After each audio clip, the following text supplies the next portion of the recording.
Felipe Luiz abriu o jogo completamente sobre o Pedro, atacante do Flamengo. Eu tô com a camisa do Vasco pra falar sobre isso, mas é porque eu tava aqui vendo o jogo do Vasco e não podia deixar de comentar sobre isso. É um tema muito importante porque havia essa dúvida, inclusive eu questionei no meu Twitter o porquê do Pedro ficar de fora dessa partida contra o São Paulo. E o questionamento na coletiva de imprensa foi inevitável, o Felipe mesmo já sabia disso. Essa resposta que ele deu me pareceu, inclusive, que ele já estava com vontade de falar sobre isso, né? E deram uma oportunidade para isso, então ele pôde falar. E o Felipe tem esse jeito muito sincero, né? Ele não costuma medir palavras, não costuma rodear muito, ele fala o que tem que ser falado. E assim foi com a situação do Pedro. A aspa em si é muito grande, eu não vou ler aqui por completo. Não acho que vale a pena, eu acho que o vídeo ficaria aqui muito massivo.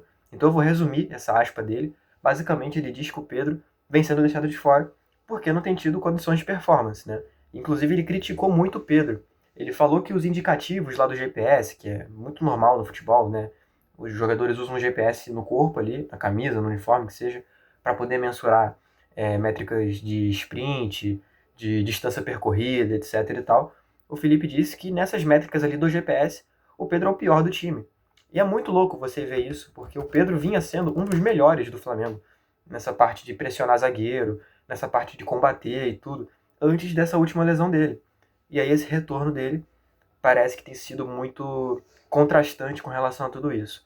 E é muito impressionante ver como o Felipe é sincero com isso, por um simples aspecto. O Pedro foi companheiro de time do Felipe, né? Então eu lembro quando o Gabigol estava passando pelas dificuldades e não conseguindo performar tão bem pelo Flamengo, e o Felipe meio que foi cobrado, né? Colocaram ele contra a parede, assim, eu lembro bem. Assim, pô, foi teu companheiro de time e tal, mas o que tu avalia, né? E acharam que colocaram ele numa saia justa, né?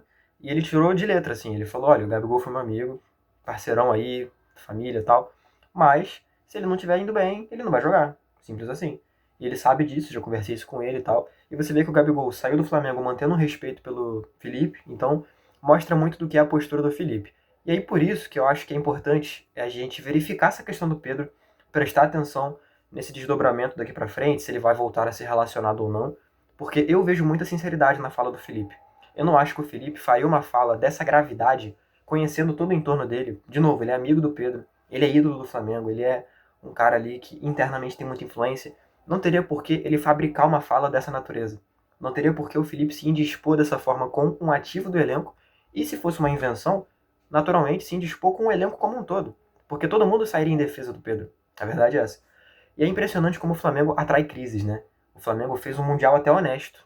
Foi eliminado por um gigante do futebol europeu. Eu até comentei na minha rede social na época como não tinha por que o flamenguista ter nenhum problema, digamos assim, com a eliminação do pro Bayern de Munique, que é um gigante do futebol mundial. Esteve no topo da Europa e do mundo muitas e muitas vezes nos últimos 20 anos. Então não é qualquer coisa. E é impressionante como aquilo ali foi suficiente para estourar um monte de crise, né? Teve recentemente a crise do José Boto com os influenciadores e jornalistas, que inclusive até deixei de comentar porque eu vi que teve uma repercussão muito maior. Mas vale pincelar rapidamente como teve um jornalista em específico, que eu não vou citar nominalmente por motivos óbvios, mas que pegou e vazou a conversa do Boto com o Felipe, com ele, né, no caso, aliás. Virou assim pra câmera, ó, isso aqui foi o José Boto. Aí é impressionante que você pode ver no print ali o Boto claramente falando assim, olha, mantém em off a informação. E o cara vira e expõe isso para milhares de torcedores. É loucura. E sem falar no outro jornalista, que eu também não vou citar nominalmente, mas que, não ele, mas um parceiro dele, né, um terceiro dele ali, confirmou e tal. E ele já havia exposto esse print antes, sem revelar quem era, né, borrou ali. Mas uma vez que revelou-se quem era, e o print segue público, segue lá no perfil desse jornalista, da mesma forma, é uma violação de privacidade, do direito de sigilo, a fonte, etc. Então é muita coisa assim. E aí tem a crise agora, assim, dessa não vinda do Mickey Johnson, que era lá do futebol inglês, e muita gente questionou, tipo, quem é esse cara e tal. E os números dele realmente não são muito bons, mas aí, de novo, uma microcrise. E agora mais isso. Sem falar que na semana inteira saíram informações de que o elenco está insatisfeito com o Felipe Luiz, que a diretoria está insatisfeita, que a crise e tal. Você abria ali a lista de relacionados para esse jogo contra o São Paulo e eram, assim, centenas de comentários. Ah, esse paneleiro do Felipe Luiz e tal. Então é muito louco, cara. Como o Flamengo atrai crise, tem que realmente aplaudir. Um time que está na liderança do brasileiro, vivo na Libertadores, fez um Mundial muito honesto, na minha opinião, vivo na Copa do Brasil e está em crise. Coisas que só acontecem com o Flamengo. Deveriam criar essa página, inclusive, porque faria muito sucesso.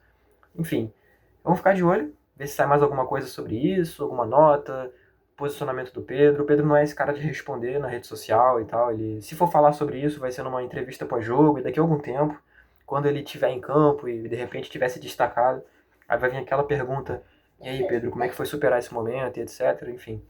Mas, definitivamente, Flamengo nunca deixa a gente sem ter o que falar. Então, vamos ficar de olho aí. Obrigado pela audiência. Recomendo sempre o like, a inscrição, comentário aqui também para poder gerar esse debate. E aí, minhas redes sociais estão todas aqui na descrição. Tamo junto, valeu e até a próxima.